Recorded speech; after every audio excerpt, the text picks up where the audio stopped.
wanted to show him like that. Like what? Like how I got it. Yes, it's already recorded. Tomorrow. Yo, Lulu. Yeah, let's talk about boys.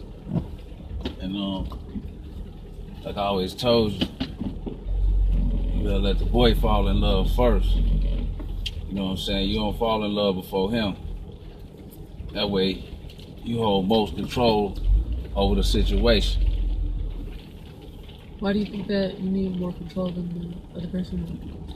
That way for a boy, because the boy, that way you ain't gonna be able to let him talk to your emotions. You know what I'm saying? You be trying to talk to your emotions, and that emotion will override your logic and your critical thinking, and all that knowledge I done gave you go right out the door. So a defense mechanism for that is you fall in love last. So it's a point in time when y'all meet, you know, and he like you, you like him, and he like you more, you like him more, than he like you, and you like him. But boys kind of hold that reserve in the door that, you know, they can not call you or make you see how much they like you, you like them, you know what I'm saying, play little games with you and stuff like that, especially if you're not giving them what they want. And we both know a lot of times what they want, you know what I'm saying? So it's best you reserve the love part and save it to when he fall in love. So that way you will be controlling the situation. And you can play the games if you choose to, but you know, we don't want to do that. But when he decides to play games with you, you know how guys is, yeah, you know, it won't phase you, so he'll cut it out. Plus, you got to think about it. On the flip side of that is if he cheat on you or so-called find another girlfriend, it won't affect you. And I'm going to tell you a secret about that. If you find out he tell you, look, I don't like you no more, and this and that and the other, and you just say, okay, cool, hang up the phone, have a nice life, and don't call him or nothing, go cold turkey, he gonna go crazy. He ain't gonna be able to focus on the little girl he's going with then because he's too busy trying to figure out why you ain't called him to sweat him to get him back. That works all the time. But wouldn't being angry let him know that you actually did care more than not saying anything at all? Well, shoot, if he cheated on you, letting him know that you care after he cheated on you don't mean nothing. Hell, no.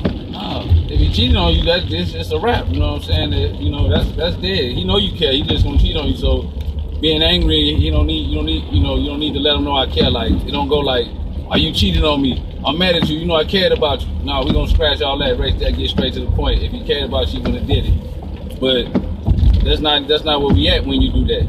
You know, being angry that's not showing anger will make him more wonder what's going on than you is showing anger because he expects you to be angry already.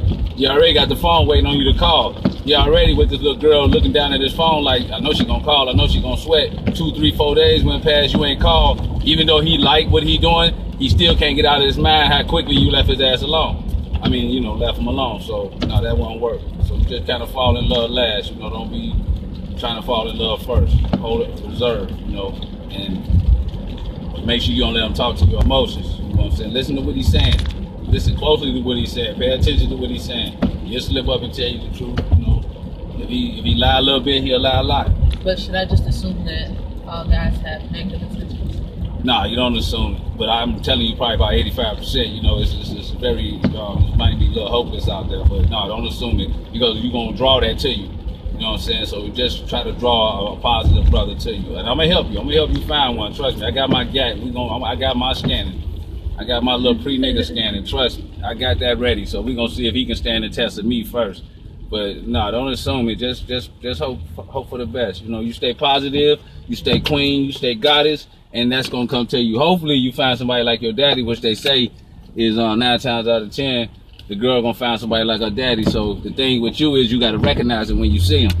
You know what I'm saying? So you gotta make sure if he talking a little bit of God, but it might not sound like me. You know, it might not sound exactly. But how am I supposed to recognize that? What you mean by that? Because he might have a book in his hand. He might be searching for knowledge. He might ask inquisitive questions. You know what I'm saying? He might not listen to rap. He might listen to John Bovey and Sam Cooke. And he like 17 listening to something in the 70s. That's telling you he got an old soul. You know what I'm saying? So if he got an old soul, that means he got a little wisdom, you know what I'm saying? And if he got a little wisdom, then that means he gonna be able to treat you right because he gonna be able to appreciate. He gonna understand with his old soul enough to appreciate a good woman, you know? So, and you ride with that, you know, you kind of nurture it, you know, listen to him. Even though you might know everything he know, act like you don't, you know, encourage him, you know. Got to encourage him, got to, you know, come on, keep going. You know, you see all that popping your gun, talking about cut on Jay-Z, you gonna discourage him, and he gonna try to be Jeezy, and then he gonna try to cheat you like Jeezy. You see what I'm saying? Yeah. Everybody want Jeezy till they get with Jeezy. You know, this nigga did that, this nigga crazy, you know, all that stuff. Daddy, why he do? Why? Nah, you want the bad boy. You know, we don't want the bad boy here. Good boys are bad too. We just reserve with our evilness, you know what I'm saying, or wickedness. Yeah, we ain't gonna just jump out the door and kill you. We gonna give you a reason, and then we gonna show you evil. You know, you put your hand on me, I'll show you evil for real. But nah, you'll see, it's gonna come to you. You know, you know, a lot of times the person that you meet is damn near like your mother or your what you see in your mother or your daddy. So you gonna like if it's a boy, he gonna meet somebody like his mother. Once through the whole flick of how many girlfriends he had. If it's a girl, she gonna meet somebody like her father. Once in the flick. Now if you got ratchet, bogus fathers, and see some of these girls got bogus fathers, that's why they keep running into these bogus brothers. You see what I'm saying? She meeting brothers like her father, but her father, you know, a deadbeat asshole, you know, a fool. Let me tell you something. Like that father that we seen today in the store. He's sitting there hollering at his kids. You know what I'm saying? Now that's a brother you stay the hell away from. And that girl, she probably got a father just like that. You know what I'm saying? But instead of saying, look, y'all relax. You know, he supposed to have that authority to where he can just speak and they feel it. You know what I'm saying? He can just say it lightly, they feel it. But he's not teaching them nothing. He's not really raising them. He just got them there. You know what I'm saying? Put them to the side, put them on the floor, play with a toy, he drink, play football, watch the game, all that. But he's not concerned with their mental well-being. So there's no way in hell you're a young black man and you in there talking about, fuck girl, you know, like you gonna knock their ass out. You know, you talking like you talk to a nigga on the street. People looking at you and shit. And then I seen another father in the stove. This one when you went with me. Oh man, he's sitting here, the kids just playing in the basket, you know, they doing their little thing, and he making more noise than the kids. And I think he get this from either his baby mama or his mama. He's like, sit down, be quiet, sit down, quit, stop. And I'm like, damn, everybody looking at him like, nigga, you sound like the kid. See, he don't know, he don't have the slightest clue. And you know why not? Because he don't got love, and love will teach you. Love will teach you how to be a parent, you know what I mean? Because if you care for your child, you're going to care for his spiritual, physical, and mental well-being, not just the physical, meaning I'm going to go buy you some Jordans, but I never say nothing to you, or we wouldn't be having this conversation. Like I said, you fall in love last. That's the first thing. That's going to give you the power. And once you fall in love last, his emotions going to tie in. So now he emotion, you know what I'm saying? You quite a little bit of emotion, but your emotions is last, so you can kind of think. So when he say, yeah, I'm finna go with my buddies, and I'm gonna call you later on tonight, and then he gonna call you later on tonight, then you call him tomorrow, like, Jordan, what up? You supposed to call me. Oh man, I was going with my mom. Now if you're emotionally attached, you gonna wanna believe that even though you know it's a lie, because you're emotionally attached. But when you detach a little bit, you're gonna be like, nigga, you're lying. You know what I'm saying?